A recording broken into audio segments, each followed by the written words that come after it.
Hi there, Phil Simborg for the USBGF. I'm giving the world, or whoever visits this Facebook page, a sample of the videos that we post, three, four, sometimes even five times a week uh, for USBGF members. These are teaching videos that I prepare based on individual checker play and cube action. And often I have guests join me, some of the best players in the world, Matt Cohen-Geyer, Mary Hickey, John O'Hagan, Stick Rice, and others uh, will join me in these analysis. And there's quite a few insights that you will get from these. And many people have joined the USBGF so that they can see these videos. And you can go back and see two or three or four dozen that I've already done in the past on the USBGF site. If you're not a member of the USBGF and you like these kinds of videos and lessons, uh, please join and you'll be able to see them regularly. There are many, many other benefits of joining the USBGF. There is a fantastic magazine that we put out every couple of months. A lot of great articles, information, you get rankings, you get to be ranked, you get to play in many, many free online competitions and events with players from all over the world, and there's many discounts, including Extreme Gammon, which is the program you're looking at now. That's the very best program. You get a 20% discount when you buy Extreme Gammon if you're a member of the USBGF, and other kinds of discounts. And there's also live events for those in the United States. A great many members of the USBGF do not live in the United States. They support the organization for those benefits, and also you're helping grow the game. The USBGF is doing tremendous things to bring more players into the game and improve the game for all of us. So that's my ad for the USBGF. I hope you enjoy this video. A very top player sent me this position, and he was not sure how to play the 5-3. He made a conclusion, and he made the wrong conclusion, and asked my opinion and advice on why the right play is the right play. So first, let's set the stage. This is the score is 12 to 12 in a match to 13, so it's called double match point. At this score, all you care about is winning the game. Gammons don't mean a thing. So you want to make the play that you think will win the game the most or lose the least. First of all, what play would you make? There's several options here, and they're good options, but there's really only two that make sense. There's either clearing the back point, bringing these two checkers in, and I'll show you what that looks like. You move one of these 5 and one of these 3, which is clearly one of the best two plays and might be the best play. Nothing leaves a shot on the next roll. You're clearing the back point, which is one of your major goals, to bring your checkers in and get them off.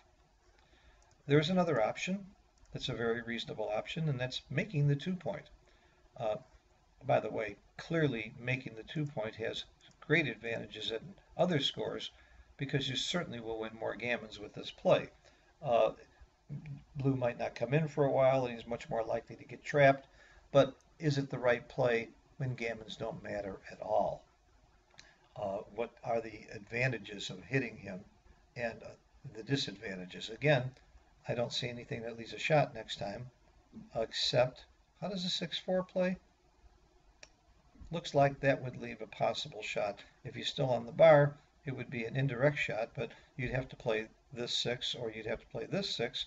If you played this 6, you're leaving a direct shot here if he's still on the bar.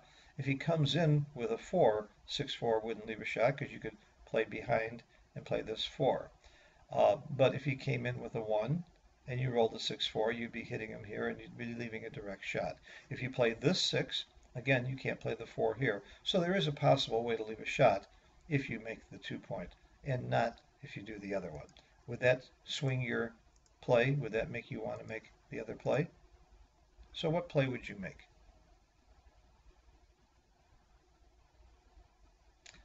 Well, first of all, I got to put it back to the original position. We didn't have two checkers here. You could clear the back point. So let me show you the original position. I put it back wrong, which is a common error that we shouldn't make.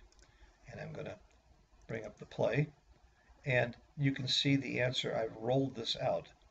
And if you put your cursor over it, you can see I rolled it out 1,296 times. And because this little green box here shows you that it's statistically significantly right, it's convinced that this is the best play of pointing, making the point, even though you're not concerned about winning gammons, and even though the other play leaves no shots and a 6-4 is a slight risk with the other play, there's a big advantage in this play. Let's take a look at what it looks like by hitting final.